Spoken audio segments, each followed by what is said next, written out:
Hello दोस्तों, मैं सतपाल जांगड़ा स्वागत करता हूं आपका अपने YouTube channel school study point पर।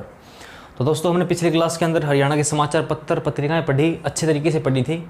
और आज हम हरियाणा के उपन्यास व उपन्यासकार पढ़ेंगे। बहुत ज़बरदस्त ट्रिक लेके आया हूँ। अगर आप वीडियो को पूरा देखते हो तो मैं गारंटी ले सकता हूँ कि आपको ये उपन्यास याद हो जाएंगे, कभी नहीं भूलोगे इन उपन्यासों को एग्जाम तक। ठीक है दोस्तों, तो अच्छे तरीके से समझना। हम स्टार्ट करते हैं। सबसे पहले हरियाणा के हिंदी उपन्यास व उपन्यासकार।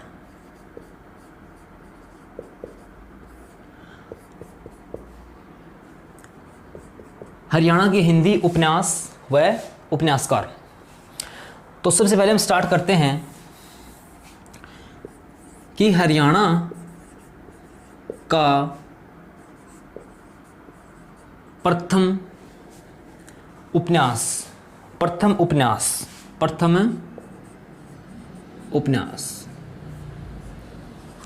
एग्जाम में कई बार पूछा गया है कि हरियाणा का पहला उपन्यास, और सभी बच्चों को ये याद होता है कि हाँ ये तो हमें आता है। कौन सा है?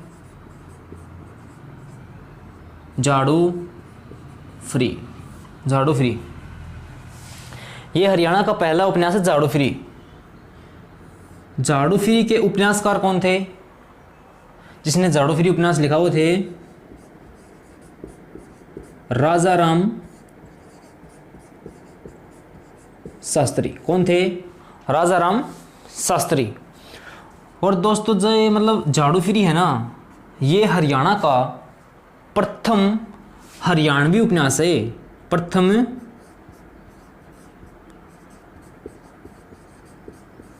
हरियाणवी उपन्यास।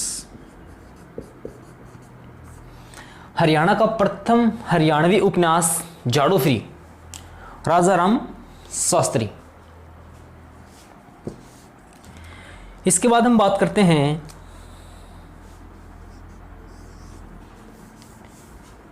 एक है हमारा रमेश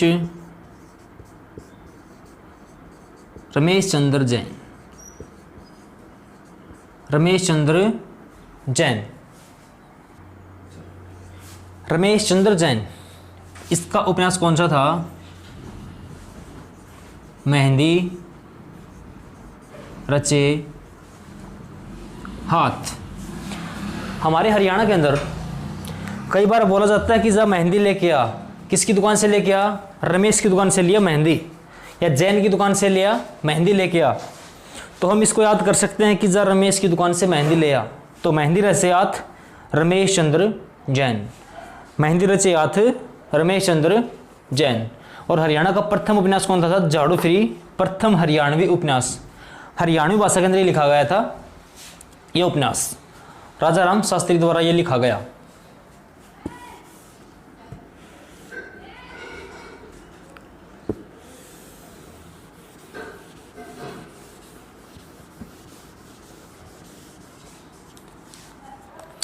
इसके बाद हम बात करते हैं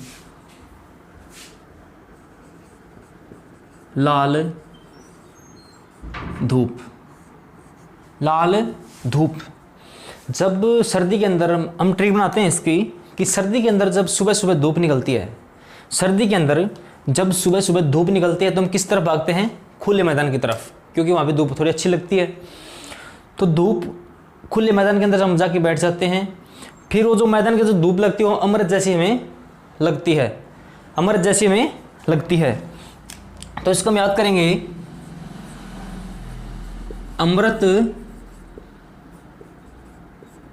अमृत लाल मैदान। ओनली मैदान है, मैदान नहीं है, मैदान। तो लाल धूप निकलेगी तो कहाँ भागेंगे? मैदान की तरफ। मैदान में जो धूप लगती है हमें, लाल रंग की जो सुबह सुबह धूप निकलती है, वो कैसी लगती है हमें? सर्दी के अंदर अमृत जैसी लगती है। तो इसको हम अच्छे तरीके से याद कर सकते हैं, अमृत लाल मैदान, लाल धूप। फिर एक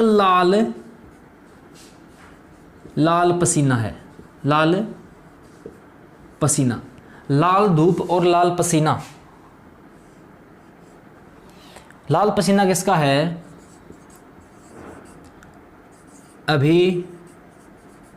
अभिमन्यु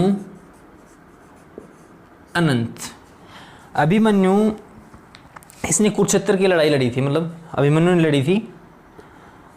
तो अभिमन्यु मतलब खून से इतने लथपथ हो गए थे अभिमन्यु, उन्होंने अनंत तक लड़ाई लड़ी, जब तक उनके प्राण नहीं निकल गए तब तक उन्हें लड़ाई लड़ी। और इतने मतलब ज़्यादा खून निकला है, मतलब शरीर के ऊपर लथपथ हो गए खून के अंदर, तो लग रहा था कि लाल पसीना है। लाल खून की जगह क्या लग रहा था? लाल पसीना।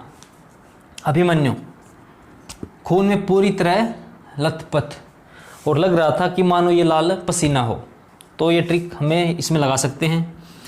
इसके बाद हम बात करेंगे उर्मीकर्षण। किसकी बात करेंगे? उर्मीकर्षण। ये उर्मी है, ये एक मतलब कर्षण की, या तो लगा लो आप दासिका या कुछ और लगा लो। तो उर्मी कर्षण से बोलती है, उर्मी क्या बोलती है कर्षण से कि कर्षण वन जाओ। कहाँ जाओ? वन जाओ और डंडियाँ लेके आओ। क्या लेके आओ? डंडियाँ लेके आओ। डंडियों की जगह हम यूज करेंगे पगडंडियाँ।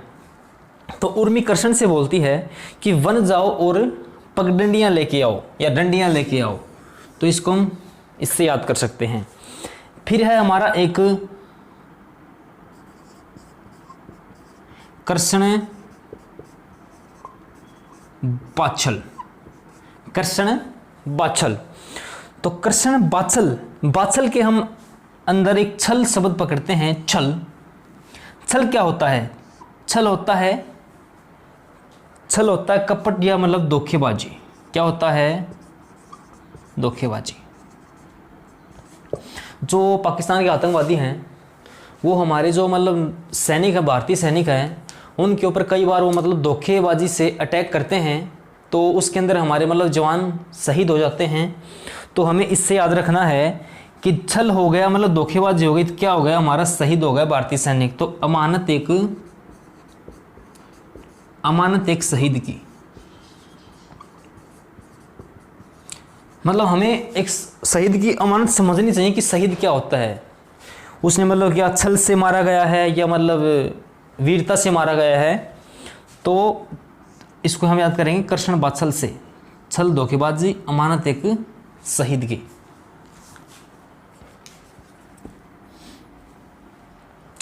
अमृत लाल मैदान, लाल धूप।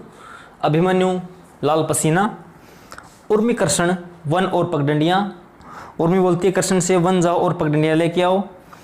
कर्षण बाछल, छल से हमें याद करेंगे धोखेबाजी, छल से अमानत एक शहीद की।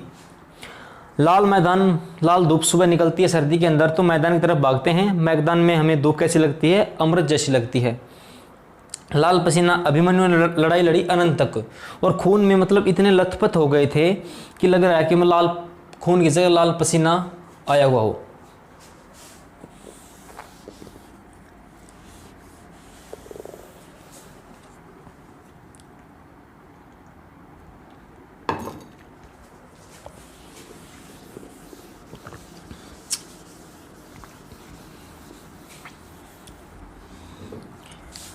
अब हम बात करते हैं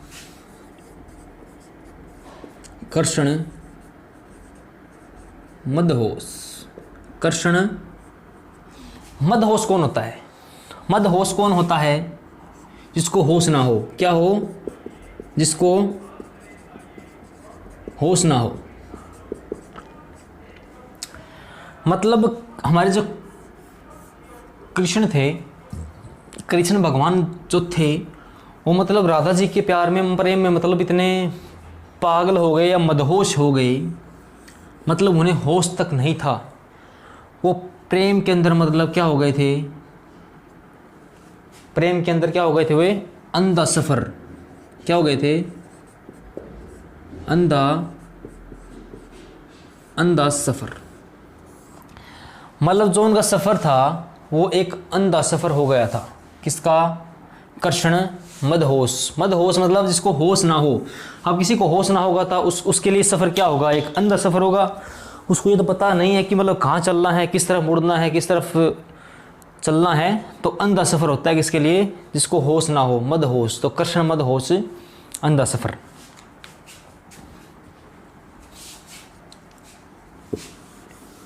इसके बाद हम बात करेंगे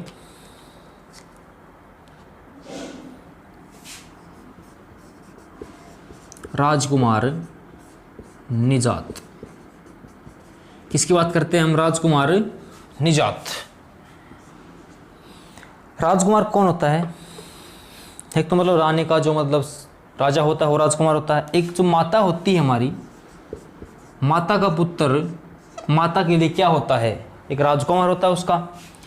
माता का पुत्र क्या होता है, राजकुमार होता है।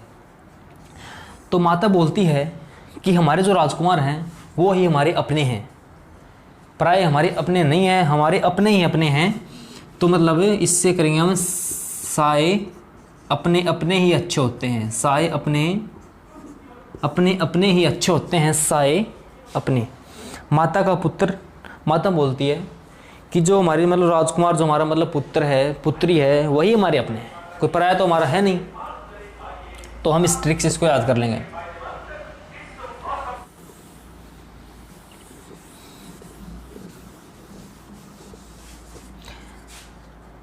एक है हमारा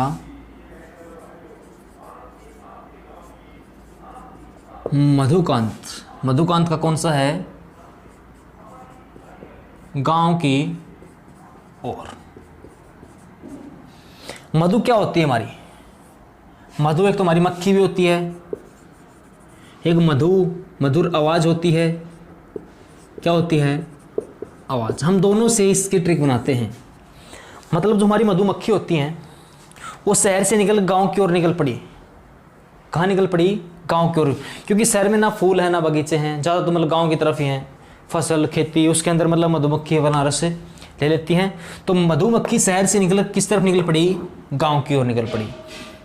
आवाज़ से हम क्या करेंगे, शहर में ज़्यादा शोर होता है, मतलब वहाँ उद्योग होते हैं, तो मतलब मधुर आवाज़ सुनने के लिए व्यक्ति शहर से निकलकर किस तरफ निकल पड़ा, गांव की ओर निकल पड़ा।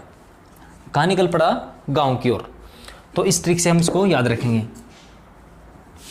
एक है हमारा जय नारायण कौशिक,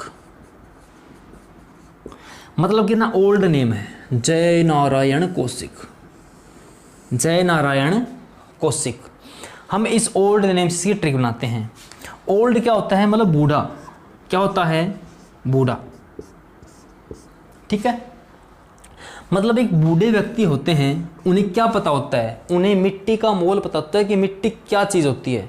मतलब बूढ़ों को पता है कि मिट्टी का मोल, मिट्टी का मोल, मिट्टी का मोल ओल्ड, ये हमारा नेम है जय नारायण कौशिक, इनको पता है। और एक होती है मतलब बूढ़ी सुहागिन, बूढ़ी सुहागिन। जो बूढ़े होते हैं उनको मिट्टी का मोल पता होता है, उनको बूढ़ी सुहागिन का पता होता है।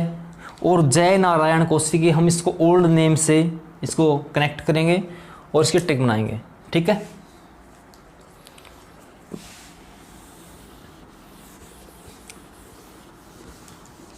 अब हमारा एक इम्पोर्टेंट उपन्यास है, उपन्यासकार थे हेमराज निर्गम। हेमराज निर्गम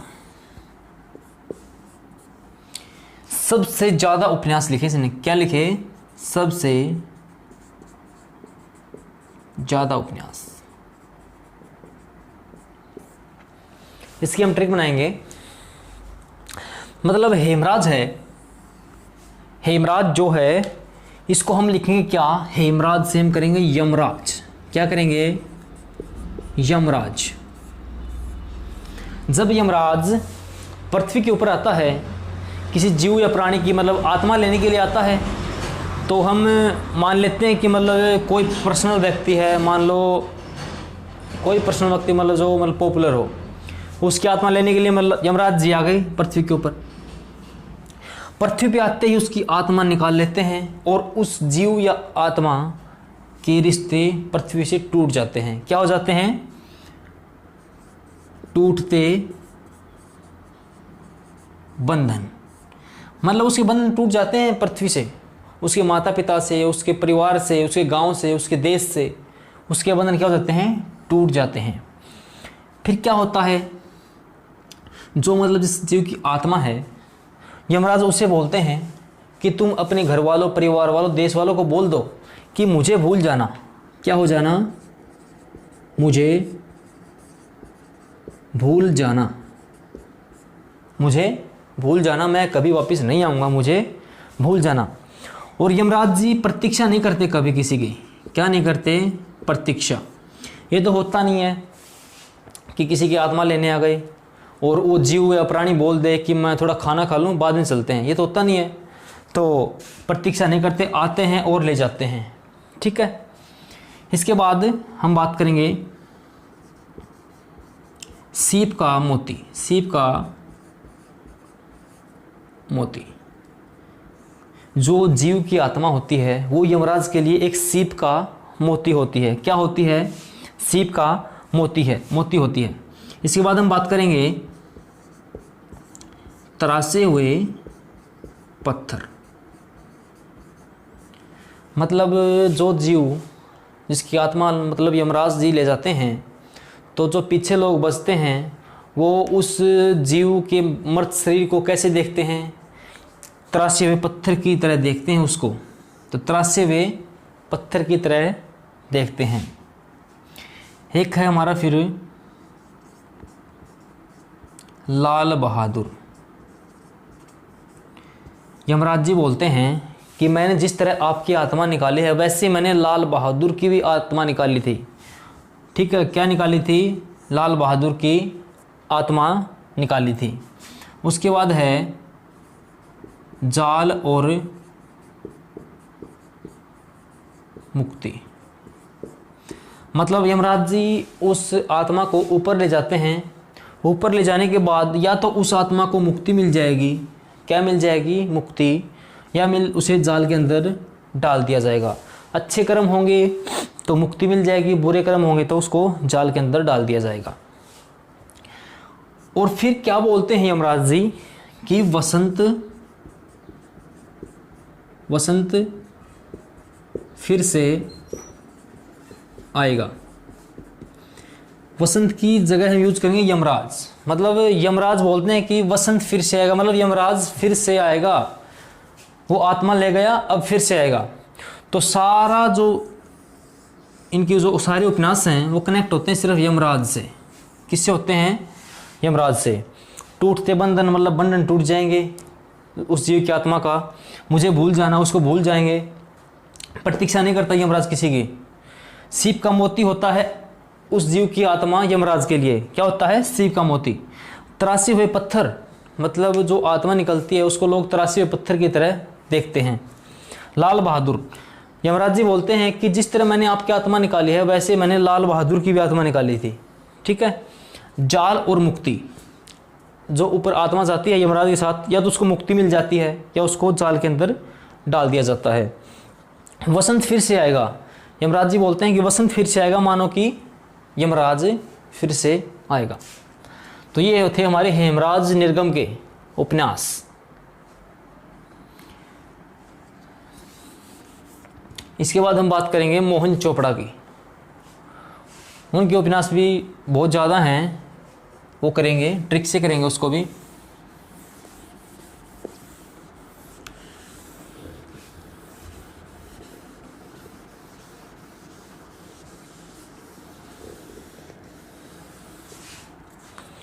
अब बात करते हैं मोहन चोपड़ा। मोहन चोपड़ा, एक मोहन नाम का लड़का होता है, ट्रिक बना रहे हैं हम। मोहन नाम का एक लड़का है, वो किसकी तैयारी कर रहा है, HSSC। ठीक है, कुछ लोग आते हैं मोहन से बोलते हैं कि तेरा सिलेक्शन करवा देंगे, पैसे दे दे। तो मोहन ने पैसे दे दिए उसको, और जब रिज़ल्ट आया ना तो उसका उस रिज़ल्ट के अंदर नाम आया, पैसे भी गए और नौकरी भी नहीं मिली। ये सब कुछ होने के बाद मोहन एक क्या हो गया, टूटा आदमी बन गया, टूटा हुआ आदमी बन गया, टूटा हुआ आदमी बन गया, जो अंदर से उसका विश्वास टूट गया। टूटने के बाद मोहन क्या करता है, वो अकेला बैठने की सोच रहा है, मतलब एक पेड़ की छाया के अंदर जाता है नीचे। तो पेड़ की छाया के अंदर जाने के बाद वो बोलता है किस यहाँ पे कौन है, यहाँ पे मैं और सिर्फ पेड़ की छाया है। कौन है, एक मैं और एक छाया, ठीक है, एक मैं और एक छाया। फिर है इससे आगे नीड के आगे, नीड के आगे, नीड इंग्लिश का वर्ड है नीड। नीड का अर्थ होता है ज़रूरत। क्या होता है, ज़रूरत। मतलब मोहन को एक ऐसे व्यक्ति की ज़रूरत थी जो उसके अंदर मतलब आत्मविश्वास जगा दे। वो अंदर से टूट चुका था, तो नीड के आगे मतलब ज़रूरत के आगे वो बैठ गया। कौन, मोहन। फिर मोहन बोलने लगा, क्या बोलने लगा कि उस दिन सुबह से पहले, उस दिन सुबह से, उस दिन सुबह से पहले कुछ नए लोग आए, कुछ नए लोग आए और उन्होंने मेरी बाहें पकड़ ली। बाहें पकड़ ली मतलब हरियाणवी भाषा के अंदर बाहें का अर्थ होता है मतलब उसको मतलब उस काम के लिए हाँ करवा देना। तो उसने रिश्वत के लिए हाँ करवा दी, तो उसकी पकड़ ली फिर बाहें। तो ये उपन्यास थे हमारे मोहन चोपड़ा के, टूटा हुआ आदमी, एक मैं और छाया, नीड के आगे, सुबह से पहले, कुछ नए लोग। ये थे हमारे मोहन चोपड़ा के।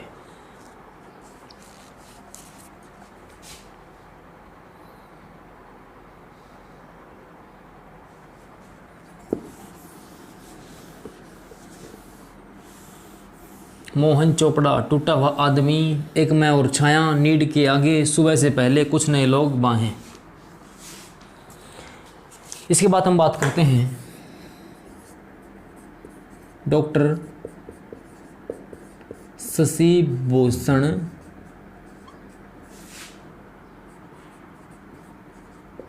सिंघल। डॉक्टर शशि भूषण सिंघल। भूषण क्या होता है, भूषण, भूषण बोलते हैं हम आभूषण को। क्या बोलते हैं, आभूषण को।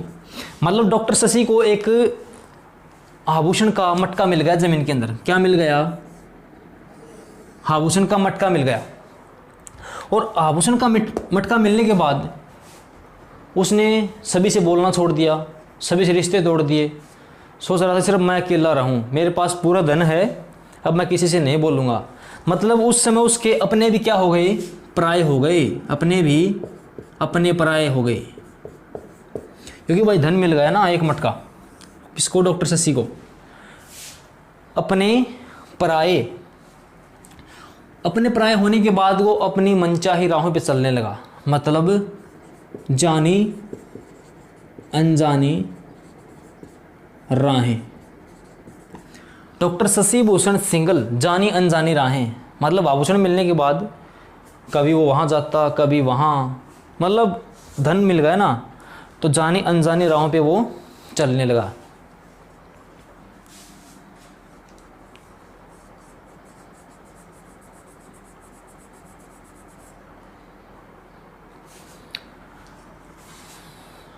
तो दोस्तों आज के लिए इतना। नेक्स्ट क्लास में हम हरियाणा का एक और नया टॉपिक लेके आएंगे। तो वीडियो आपको पसंद आया होगा तो वीडियो को लाइक, सब्सक्राइब और ज़्यादा से ज़्यादा शेयर करें और हमारे बेल आइकन को प्रेस कर लें, क्योंकि वीडियो का नोटिफिकेशन आपको हर समय मिलता रहे। हमारी वीडियो नई नई डलती हैं और आपको पता चलता रहेगा। Thank you.